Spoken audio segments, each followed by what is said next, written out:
Est-ce qu'on m'entend? Oui, bon.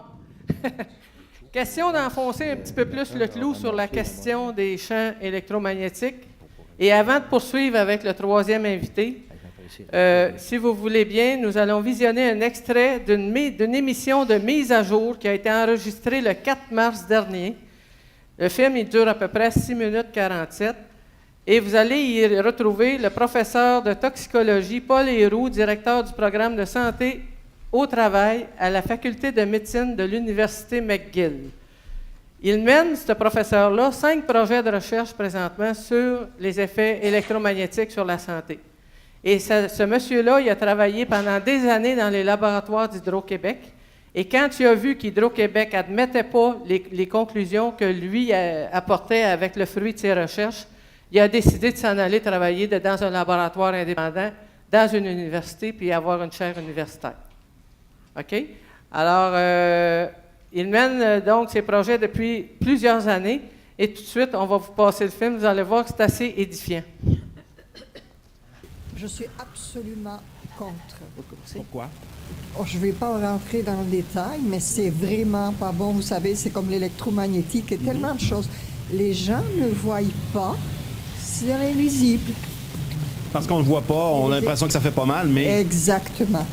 Non, c'est des gros problèmes. Okay. C'est comme les cellulaires, vous savez, les micros. En tout cas, le monde se fait absorber par l'infiniment petit.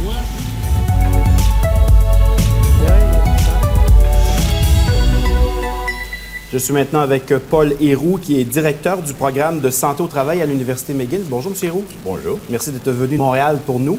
Dites-moi, est-ce que des citoyens comme Mme Breton et M. Forbeau sont trop en avance sur leur temps? Vous savez, à l'époque, les gens atteints d'épilepsie ou de schizophrénie, on disait, bon, ces gens-là souffrent peut-être d'une maladie ou sont possédés.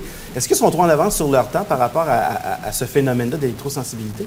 En réalité, c'est une controverse qui a divisé le monde.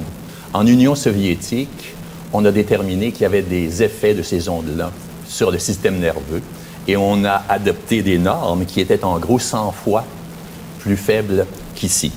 Et depuis 50 ans, il y a une bataille continue entre les physiologistes qui savent ce dont ils parlent et l'industrie qui veut maintenir des normes très élevées simplement pour faciliter le déploiement de systèmes commerciaux.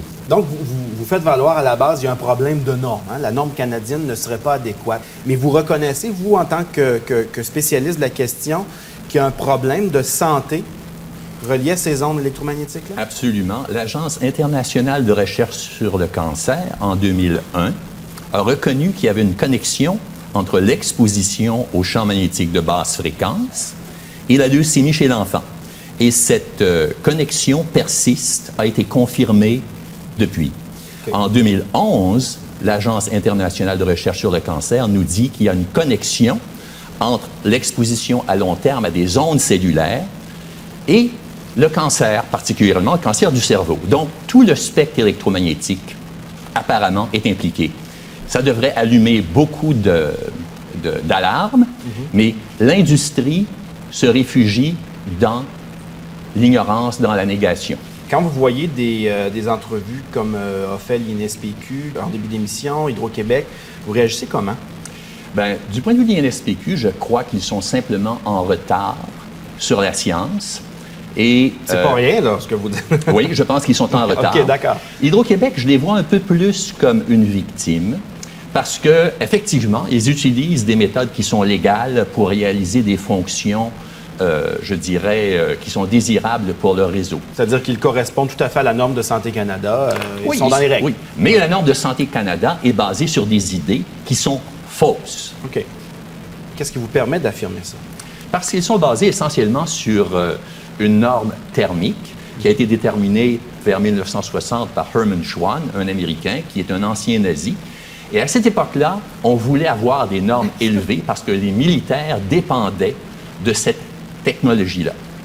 Donc, c'est la base. Et ensuite, l'industrie a supporté ces normes-là, ne voulait pas qu'elles changent afin de faciliter le déploiement de toutes sortes de systèmes.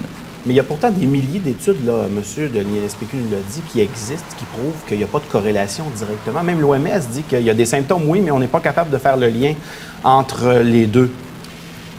La plus grande expertise au monde en épidémiologie et relativement au cancer se situe à Lyon, en France, l'Agence internationale de recherche sur le cancer. Ils ont des rapports de 450 pages chacun qui ont analysé en détail les données et qui nous disent que les ondes électromagnétiques sont associées à des cancers. Ils sont également associés à beaucoup d'autres choses. Mais dans le cas du cancer, on a une agence qui a le meilleur prestige au monde en épidémiologie qui nous dit qu'il y a des cadavres. Est-ce que l'industrie va attendre que les cadavres soient amoncelés autour de leurs installations avant d'agir? Ça ne devrait pas être le cas. C'est quoi la solution à ce moment-là? Il y a des Parce que le solutions. problème, vous dites, c'est pas seulement les compteurs intelligents, là, ça va plus loin que ça. Exactement. C'est l'électromagnétisme en général. C'est l'accumulation. Oui. Et il y a des solutions techniques valables à tous ces problèmes-là.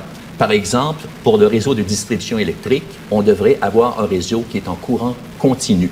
Ça réglerait le problème d'Hydro-Québec complètement. Pour ce qui est des télécommunications, on peut facilement réduire les expositions par un facteur de 100 parce que en Russie, ils ont des normes qui sont 100 fois plus basses, ils ont des cellulaires, tout fonctionne très bien.